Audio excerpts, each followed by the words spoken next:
Hello students, welcome to math practice zone. कैसे हैं आप लोग? उम्मीद करती हूँ आप अच्छे होंगे और आपकी पढ़ाई भी बहुत अच्छे से चल रही हो। तो आज की क्लास में हम सीखने वाले हैं संख्या पद्धति यानी नंबर सिस्टम।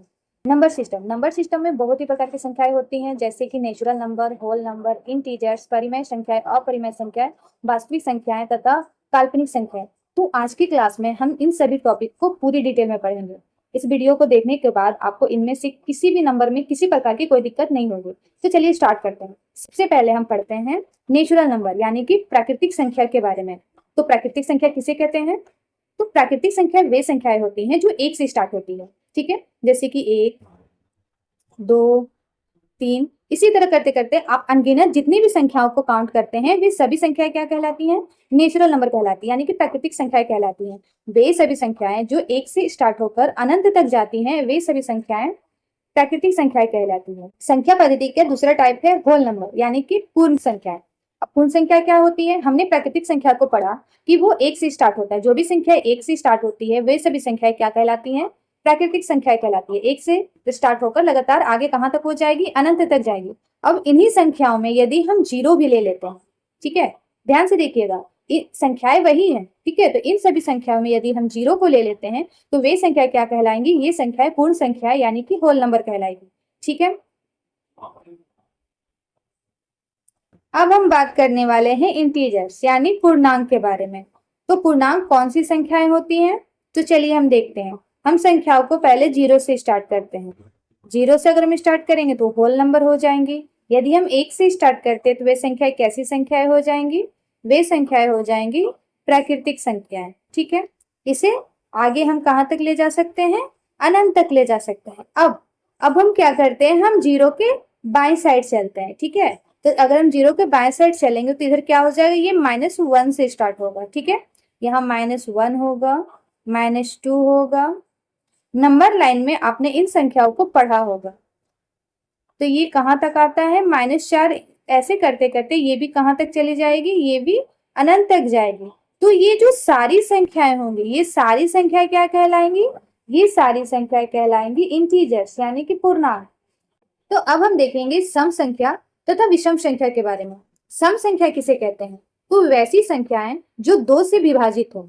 वैसी संख्याएं जो दो से विभाजित हो वे सारी संख्याएं सम संख्या कहलाएंगी। जैसे 2, 4, 6, 8, 10। ठीक है, ऐसे अनंत संख्याएं होंगी जो दो से विभाज्य होगी तो वे सारी संख्या क्या कहलाएंगी? सम संख्या कहलाएंगी। ठीक है, अब हम देखते हैं विषम संख्या। तो वे सारी संख्याएं जो दो से नहीं कटती हैं।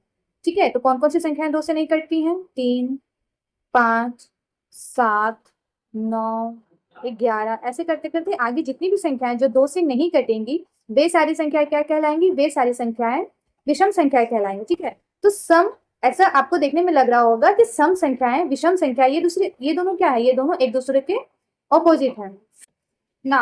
अब हम पढ़ने वाले हैं भाज्य संख्या और अभाज्य संख्याओं के बारे में। तो भाज्य संख्या किसे कहते हैं? भाज्य संख्याएं वे संख्याएं होती हैं जिनके दो से अधिक फैक्टर होते हैं। मतलब एग्जांपल से हम देखते हैं, जैसे कि 4। ठीक है, तो 4 का फैक्टर कितना फैक्टर होगा? यानी कि 4 कितने संख्याओं से कट सकती है? 4 1 से कट सकता है, 2 से कट सकता है और स्वयं 4 से भी कट सकता है। इसके कितने फैक्टर हुए? इसके 3 फैक्टर हुए। ठीक है, उसी तरह हम लेते हैं 6 को। ठीक है, तो 6 के कितने फैक्टर होंगे? हम देखेंगे 6 किन किन संख्या से डिवाइड लग जाता है। तो 1 से, 2 से, 3 से और स्वयं 6 से। ठीक है, तो 6 के कितने फैक्टर हुए? 6 के 4 फैक्टर हुए। तो 6 कैसी संख्याएं होंगी? 6 भाज्य संख्याएं होंगी। अब हम देखते हैं अभाज्य संख्या। ठीक है, अभाज्य संख्या कैसी संख्या होती है? अभाज्य संख्या वे संख्या होती है जिनके केवल 2 फैक्टर होते हैं। ठीक है, 2 से अधिक फैक्टर उनके नहीं होंगे। जैसे हम लेते हैं 2। ठीक है, 2 के यदि हम फैक्टर को देखते हैं तो 2 के कितने फैक्टर होंगे? 2 के केवल 2 फैक्टर होंगे, 1 और 2। यानी कि 2 केवल 1 से कटेगा और 2 से कटेगा, इनके अलावा 2 किसी और संख्या से नहीं कटता है। उसी तरह हम 3 को देखते हैं तो 3 के भी कितने फैक्टर होंगे? 2 फैक्टर ही होंगे। 5 के भी 2 फैक्टर होंगे। तो ये सभी संख्याएं कैसी संख्याएं होंगी? ये सभी संख्याएं प्राइम यानी कि अभाज्य संख्याएं होंगी। ठीक है, अब आगे हम देखेंगे परिमेय संख्या और अपरिमेय संख्याओं के बारे में। परिमेय संख्या किसे कहते हैं? वैसी संख्याएं जिन्हें हम p/q के फॉर्म में लिख सकते हैं और q जहां पर 0 नहीं होता है उसे ही परिमेय संख्या कहते हैं। जैसे कि 3/4, ये क्या है? ये एक परिमेय संख्या है। इसका जो क्यू है यानी कि नीचे हर, ये 0 नहीं है, तो ये कैसे संख्या होगी, ये परिमेय संख्या है। इसी तरह 1/2, 2/3, ये सभी कैसी संख्याएं हैं, ये सभी परिमेय संख्या है।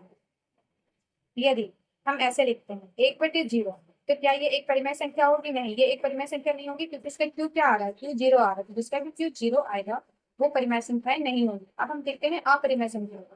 अपरिमेय संख्या कैसे संख्या होगी, तो वे सारी संख्याएं जो रूट के अंदर में आएंगी वे सभी संख्याएं क्या कहलाएंगी, अपरिमेय संख्या। ठीक है, क्योंकि इन्हें हम p/q के फॉर्म में कभी नहीं लिख सकते, इसीलिए ये सभी संख्याएं क्या कहलाएंगी, अपरिमेय संख्या कहलाएंगी। हुआ है वास्तविक संख्याएं तथा काल्पनिक संख्याएं।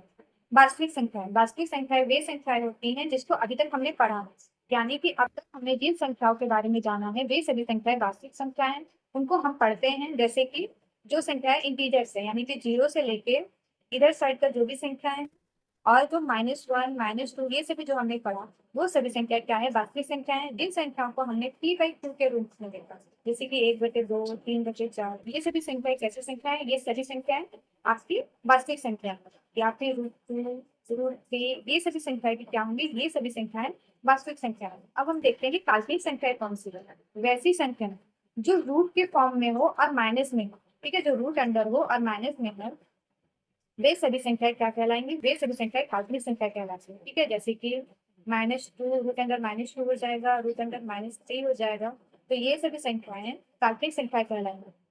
आयोटा, ये जो -1, ये -1 इसका मान है कि -1 जो होता है ये आयोटा का मान होता है। ठीक है, तो अगर पूछा जाए आयोटा, तो आयोटा भी एक काल्पनिक संख्या है जिसका मान कितना होगा, -1 होता है। ठीक है, तो इस तरह हमने संख्या पद्धति के सभी प्रकारों को देख लिया है। आई होप आपको ये क्लास बहुत अच्छी तरह से समझ में आई होगी। अगर क्लास आपको इंफॉर्मेटिव लगती है तो आप वीडियो को जरूर लाइक करें, चैनल को सब्सक्राइब करें। वीडियो देखने के लिए थैंक यू।